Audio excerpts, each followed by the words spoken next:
ॐ श्रीगणेशाय नमः। अथ श्री शिवसहस्रनाम मन्त्रस्तोत्रम् आरभ्यते। ॐ स्थिराय नमः। ॐ स्थाणवे नमः। ॐ प्रभवे नमः। ॐ भीमाय नमः। ॐ प्रवराय नमः। ॐ वरदाय नमः। ॐ वराय नमः। ॐ सर्वात्मने नमः। ॐ सर्वविख्याताय नमः। ॐ सर्वस्मै नमः। ॐ सर्वकराय नमः। ॐ भवाय नमः। ॐ जटिने नमः। ॐ चर्मिणे नमः। ॐ शिखण्डिने नमः। ॐ सर्वगाय नमः। ॐ सर्वभावनाय नमः। ॐ हराय नमः। ॐ हरिणाक्षाय नमः। ॐ सर्वभूतहराय नमः। ॐ वृत्तये नमः।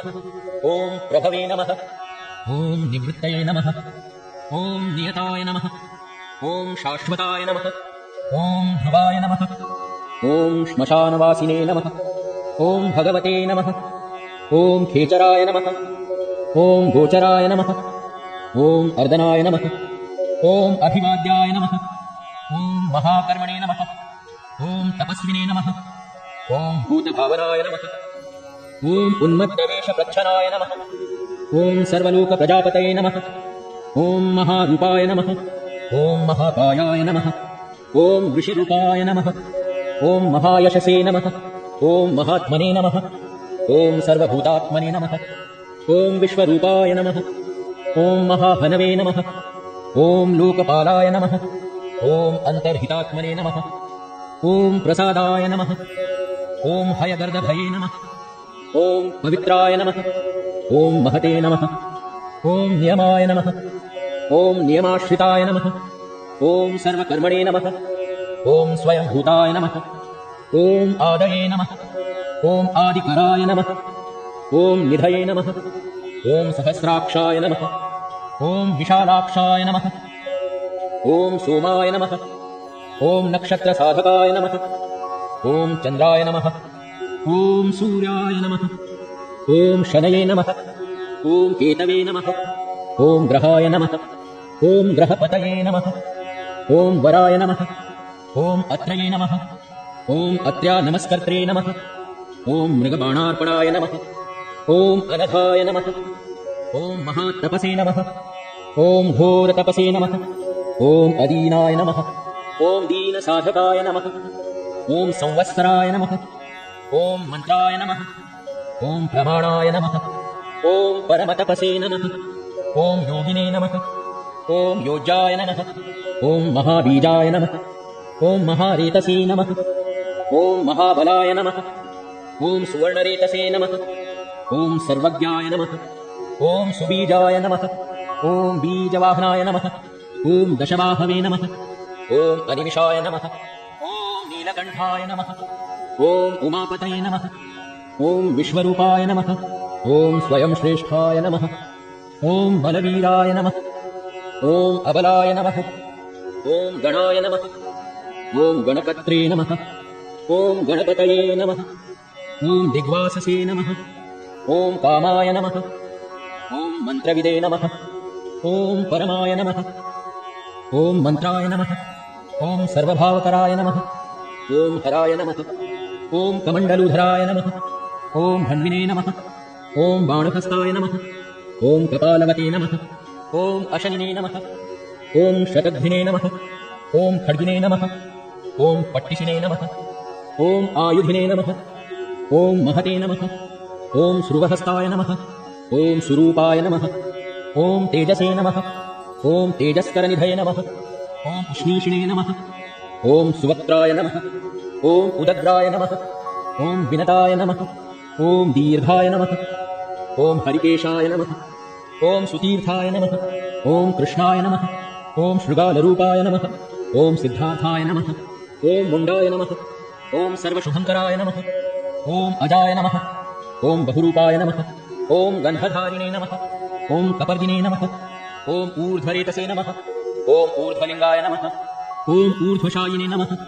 ॐ नभःस्थलाय नमः। ॐ त्रिजटाय नमः। ॐ चीखाससे नमः। ॐ रुद्राय नमः। ॐ सेनापतये नमः। ॐ विभवे नमः। ॐ अहश्वराय नमः।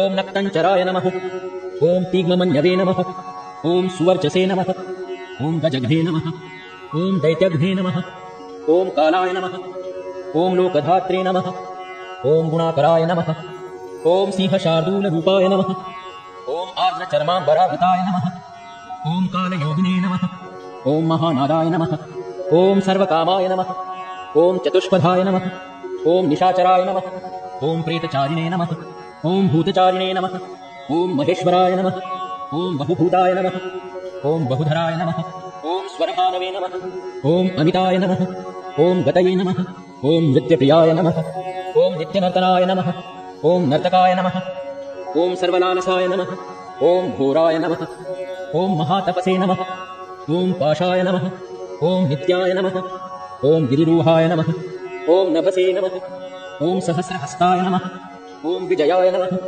ॐ व्यवसाय नमः ॐ अन्तद्रियाय नमः ॐ अधर्षणाय नमः ॐ धर्षणात्मने नमः ॐ यज्ञघ्ने नमः ॐ कामनाशनाय नमः ॐ दक्षयागापहारिणे नमः ॐ सुसहाय नमः ॐ मध्यमाय नमः ॐ तेजोपहारिणे नमः ॐ बलघ्ने नमः ॐ मुदिताय नमः ॐ अर्थाय नमः ॐ अजिताय नमः ॐ अवराय नमः ॐ गम्भीराय नमः ॐ गभीराय नमः ॐ गम्भीरबलवाहनाय नमः ॐ न्यग्रोधरूपाय नमः ॐ न्यग्रोधाय नमः ॐ वृक्षकर्णस्थितये नमः ॐ विभवे नमः ॐ सुतीक्ष्णदशनाय नमः ॐ महाकायाय नमः ॐ महाननाय नमः ॐ विश्वक्सेनाय नमः ॐ हरये नमः ॐ यज्ञाय नमः ॐ संयुगापीडवाहनाय नमः ॐ तीक्ष्णतापाय नमः ॐ हर्यश्वाय नमः ॐ सहाय नमः ॐ कर्मकालविदे नमः ॐ विष्णुप्रसादिताय नमः ॐ यज्ञाय नमः ॐ समुद्राय नमः ॐ वडवांखाय नमः ॐ हुताशनसहाय नमः ॐ प्रशान्तात्मने नमः ॐ हुताशनाय नमः ॐ उग्रतेजसे नमः ॐ महातेजसे नमः ॐ जन्याय नमः ॐ विजयकालविदे नमः ॐ ज्योतिषामयनाय नमः ॐ सिद्धये नमः ॐ सर्वविग्रहाय नमः ॐ शिखिने नमः ॐ मुण्डिने नमः ॐ जटिने नमः ॐ ज्वालिने नमः ॐ मूर्तिजाय नमः ॐ मूर्धगाय नमः ॐ बलिने नमः ॐ वेणविने नमः ॐ पणविने नमः ॐ तालिने नमः ॐ खलिने नमः ॐ कालकण्टकटाय नमः ॐ नक्षत्रविग्रहमतये नमः ॐ गुणबुद्धये नमः ॐ लयाय नमः ॐ अगमाय नमः ॐ प्रजापतये नमः ॐ विश्वबाहवे नमः ॐ विभागाय नमः ॐ सर्वगाय नमः ॐ अमुखाय नमः ॐ विमोचनाय नमः ॐ सुसरणाय नमः ॐ हिरण्यकवचोद्भवाय नमः ॐ मेढ्रजाय नमः ॐ बलचारिणे नमः ॐ महिचारिणे नमः ॐ श्रुताय नमः ॐ सर्वतूर्यनिनादिने नमः ॐ सर्वातोद्यपरिग्रहाय नमः ॐ व्यालरूपाय नमः ॐ गुहावासिने नमः ॐ गुहाय नमः ॐ मालिने नमः ॐ तरङ्गविदे नमः ॐ त्रिदशाय नमः ॐ त्रिकायभृगे नमः ॐ सर्वबन्धविमोचनाय नमः ॐ असुरेन्द्राणां बन्धनाय नमः ॐ युधिशत्रुविनाशिने नमः ॐ साङ्ख्यप्रसादाय नमः ॐ दुर्वाससे नमः ॐ सर्वसाधुनिषेविताय नमः ॐ प्रस्कन्दनाय नमः ॐ विभाग्याय नमः ॐ अतुल्याय नमः ॐ यज्ञभागविदे नमः ॐ सर्वचारिणे नमः ॐ सर्ववासाय नमः ॐ दुर्वाससे नमः ॐ वासवाय नमः ॐ अमराय नमः ॐ हैमाय नमः ॐ हेमकराय नमः ॐ अयज्ञपर्वधारिणे नमः ॐ धरुत्तमाय नमः ॐ लोहिताक्षाय नमः ॐ महाक्षाय नमः ॐ विजयाक्षाय नमः ॐ विशारदाय नमः ॐ सर्वकामदाय नमः ॐ सर्वकालप्रसादाय नमः ॐ सुबलाय नमः ॐ बलरूपधृषे नमः ॐ सङ्ग्रहाय नमः ॐ विग्रहाय नमः ॐ कर्त्रे नमः ॐ सर्पचीरनिवासाय नमः ॐ मुख्याय नमः ॐ अमुख्याय नमः ॐ देहाय नमः ॐ काहलये नमः ॐ सर्वकामवराय नमः ॐ सर्वदाय नमः ॐ सर्वतोमुखाय नमः ॐ आकाशनिर्विरूपाय नमः ॐ निपातिने नमः ॐ अवशाय नमः ॐ खगाय नमः ॐ रौद्ररूपाय नमः ॐ अंशवे नमः ॐ आदित्याय नमः ॐ बहुरश्मये नमः ॐ सुवर्चसिने नमः ॐ वसुवेगाय नमः ॐ महावेगाय नमः ॐ मनोवेगाय नमः ॐ निशाचराय नमः ॐ सर्ववासिने नमः ॐ श्रियावासिने नमः ॐ उपदेशकराय नमः ॐ अकाराय नमः ॐ मुनये नमः ॐ आत्मनिरालोकाय नमः ॐ संभग्नाय नमः ॐ सहस्रदाय नमः ॐ पक्षिणे नमः ॐ पक्षरूपाय नमः ॐ अतिदीप्ताय नमः ॐ विशाम्पतये नमः ॐ उन्मादाय नमः ॐ मदनाय नमः ॐ कामाय नमः ॐ अश्वत्थाय नमः ॐ अर्थकराय नमः ॐ यशसे नमः ॐ वामदेवाय नमः ॐ वामाय नमः ॐ प्राचे नमः ॐ दक्षिणाय नमः ॐ वामनाय नमः ॐ सिद्धयोगिने नमः ॐ महर्षये नमः ॐ सिद्धार्थाय नमः ॐ सिद्धसाधनाय नमः ॐ भिक्षवे नमः ॐ भिक्षुरूपाय नमः ॐ विपणाय नमः ॐ मृदवे नमः ॐ अव्ययाय नमः ॐ महासेनाय नमः ॐ विशाखाय नमः ॐ षष्टिभागाय नमः ॐ गवाम्पतये नमः ॐ वज्रहस्ताय नमः ॐ विष्टम्भिने नमः ॐ चमुस्तम्भनाय नमः ॐ वृत्तावृत्तकराय नमः ॐ तालाय नमः ॐ मधवे नमः ॐ मधुकलोचनाय नमः ॐ वाचस्पत्याय नमः ॐ वाजसनाय नमः ॐ आश्रमपूजिताय नमः ॐ ब्रह्मचारिणे नमः ॐ लोकचारिणे नमः ॐ सर्वचारिणे नमः ॐ विचारविदे नमः ॐ ईशानाय नमः ॐ ईश्वराय नमः ॐ कालाय नमः ॐ निशाचारिणे नमः ॐ पिनाकधृषे नमः ॐ निमित्तस्थाय नमः ॐ निमित्ताय नमः ॐ नन्दये नमः ॐ नन्दिकराय नमः ॐ हरये नमः ॐ नन्दीश्वराय नमः ॐ नन्दिने नमः ॐ नन्दनाय नमः ॐ नन्दिवर्धनाय नमः ॐ भगहारिणे नमः ॐ निहन्त्रे नमः ॐ कालाय नमः ॐ ब्रह्मणे नमः ॐ पितामहाय नमः ॐ चतुर्मुखाय नमः ॐ महालिङ्गाय नमः ॐ चारुलिङ्गाय नमः ॐ लिङ्गाध्यक्षाय नमः ॐ सुराध्यक्षाय नमः ॐ योगाध्यक्षाय नमः ॐ युगावहाय नमः ॐ बीजाध्यक्षाय नमः ॐ बीजकर्त्रे नमः ॐ अध्यात्मानुगताय नमः ॐ बलाय नमः ॐ इतिहासाय नमः ॐ सङ्कल्पाय नमः ॐ गौतमाय नमः ॐ निशाकराय नमः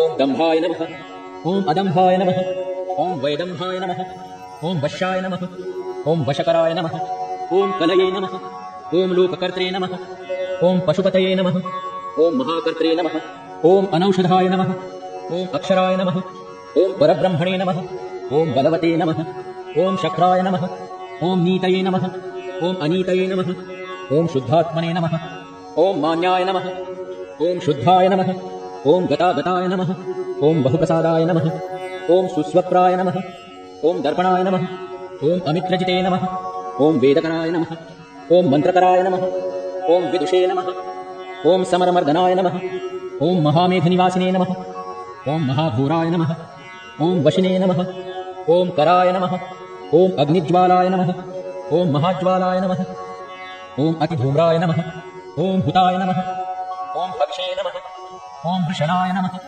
ॐ शङ्कराय नमः ॐ वर्चस्विने नमः ॐ धूमकेतनाय नमः ॐ नीलाय नमः ॐ अङ्गलूब्धाय नमः ॐ शोभनाय नमः ॐ निरवग्रहाय नमः ॐ स्वस्तिदाय नमः ॐ स्वस्तिभावाय नमः ॐ भागिने नमः ॐ भागकराय नमः ॐ लघवे नमः ॐ उत्सङ्गाय नमः ॐ महाङ्गाय नमः ॐ महागर्भपरायणाय नमः ॐ कृष्णवर्णाय नमः ॐ सुवर्णाय नमः ॐ सर्वदेहिनाम् इन्द्रियाय नमः ॐ महापादाय नमः ॐ महाहस्ताय नमः ॐ महाकायाय नमः ॐ महायशसे नमः ॐ महामूर्ध्ने नमः ॐ महामात्राय नमः ॐ महानेत्राय नमः ॐ निशालयाय नमः ॐ महान्तकाय नमः ॐ महाकर्णाय नमः ॐ महोष्ठाय नमः ॐ महाहनवे नमः ॐ महानासाय नमः ॐ महाकम्बवे नमः ॐ महाग्रीवाय नमः ॐ श्मशानभाजे नमः ॐ महावक्षसे नमः ॐ महोरस्काय नमः ॐ अन्तरात्मे नमः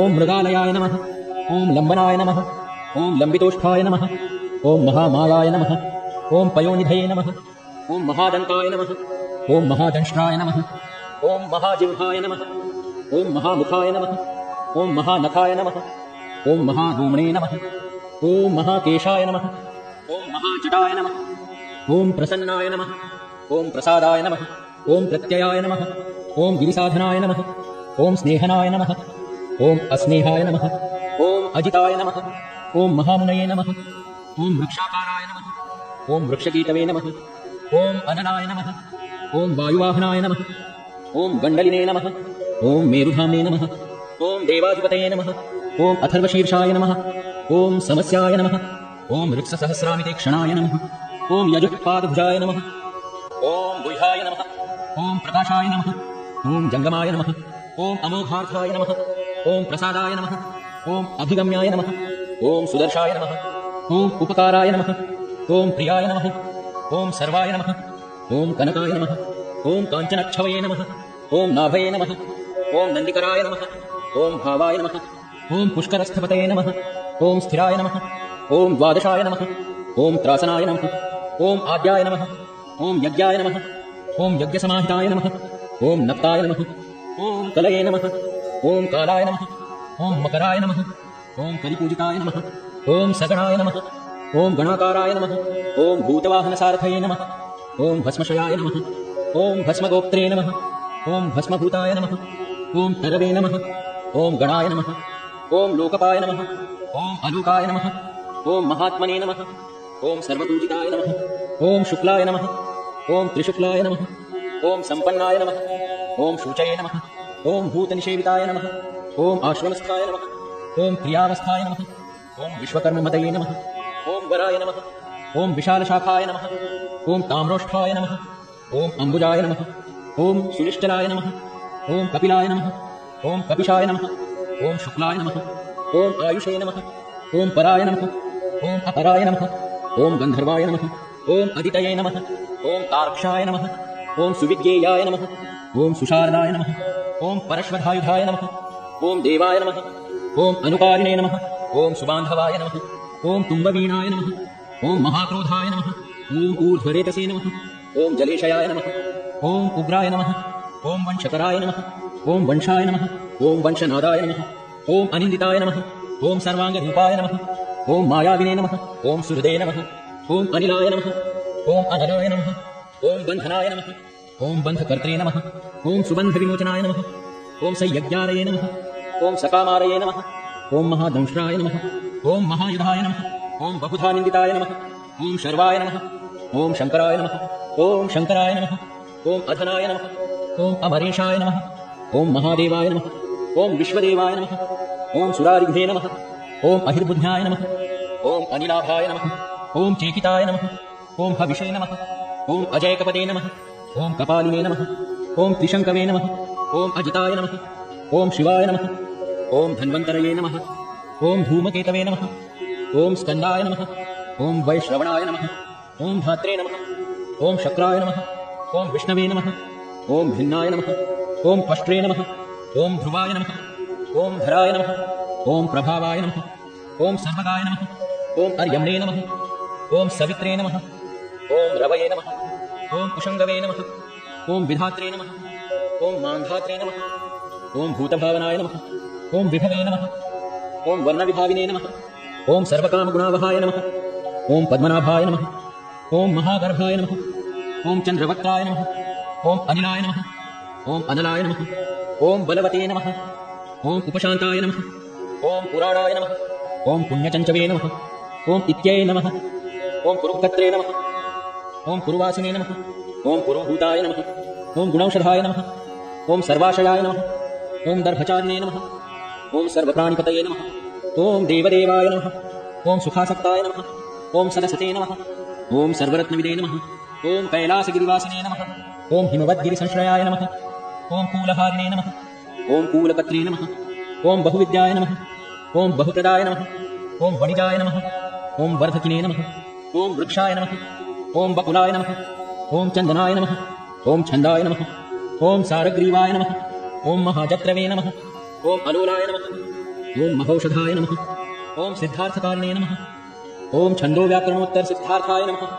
ॐ सिंहनादाय नमः ॐ सिंहदंष्ट्राय नमः ॐ सिंहगाय नमः ॐ सिंहवाहनाय नमः ॐ प्रभावात्मने नमः ॐ जगत्कालस्थानाय नमः ॐ लोकहिताय नमः ॐ तरवे नमः ॐ सारङ्गाय नमः ॐ नवचक्राङ्गाय नमः ॐ केतुमालिने नमः ॐ सभायनाय नमः ॐ भूतालयाय नमः ॐ भूतपतये नमः ॐ अहोरात्राय नमः ॐ अनिन्दिताय नमः ॐ सर्वभूतवाहित्रे नमः ॐ सर्वभूतनिलयाय नमः ॐ विभवे नमः ॐ भवाय नमः ॐ अमोघाय नमः ॐ संयताय नमः ॐ अश्वाय नमः ॐ भोजनाय नमः ॐ प्राणधारणाय नमः ॐ धृतिमते नमः ॐ मतिमते नमः ॐ दक्षाय नमः ॐ सत्कृताय नमः ॐ युगाधिपाय नमः।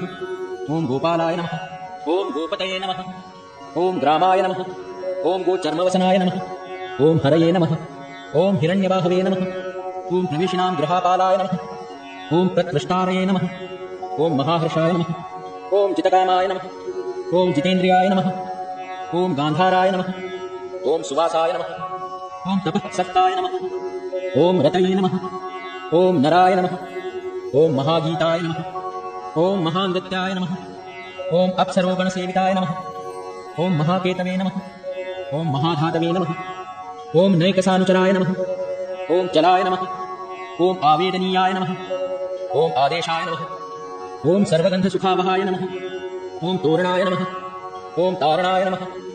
ॐ वाताय नमः। ॐ परिधिने नमः। ॐ पतिखेचराय नमः। ॐ संयोगवर्धनाय नमः। ॐ गुणाधिकवृद्धाय नमः। ॐ अधिवृद्धाय नमः। ॐ नित्यात्मसहाय नमः। ॐ देवासुरपतये नमः। ॐ पतये नमः। ॐ युक्ताय नमः। ॐ युक्तबाहवे नमः। ॐ दिविसुपर्वदेवाय नमः। ॐ आषाढाय नमः।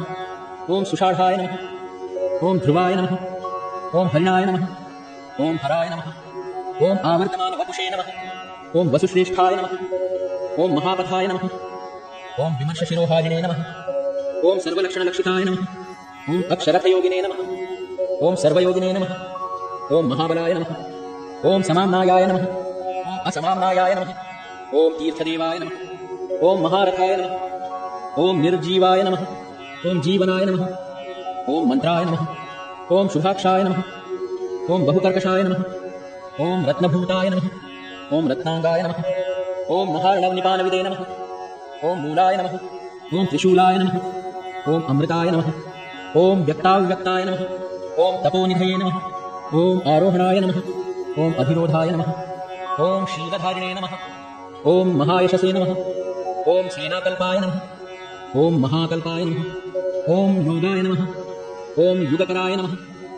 ॐ हरये नमः। ॐ युगरूपाय नमः। ॐ महारूपाय नमः। ॐ महागहनाय नमः।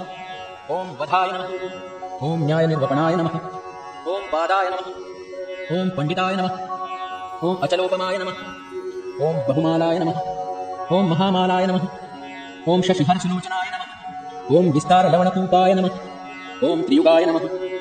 ॐ सफलोदयाय नमः। ॐ त्रिनेत्राय नमः। ॐ विषमाङ्गाय नमः। ॐ वणिविद्धाय नमः। ॐ जटाधाराय नमः। ॐ बिन्दवे नमः। ॐ विसर्गाय नमः। ॐ सुमुखाय नमः। ॐ शराय नमः। ॐ सर्वायुधाय नमः। ॐ सहाय नमः। ॐ निवेदनाय नमः। ॐ सुखाजाताय नमः। ॐ सुगन्धाराय नमः।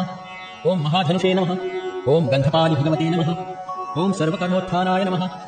ॐ मन्थानबहुलबाहवे नमः। ॐ सकलाय नमः। ॐ सर्वलोचनाय नमः। ॐ तलस्थालाय नमः। ॐ करस्थालिने नमः। ॐ ऊर्ध्वसन्धनाय नमः। ॐ महते नमः। ॐ छत्राय नमः। ॐ सुच्छत्राय नमः। ॐ विख्यातलोकाय नमः। ॐ सर्वाश्रयक्रमाय नमः। ॐ मुण्डाय नमः। ॐ विरूपाय नमः। ॐ विकृताय नमः। ॐ दण्डिने नमः। ॐ कुण्डिने नमः। ॐ विकुर्वाणाय नमः। ॐ हर्यक्षाय नमः।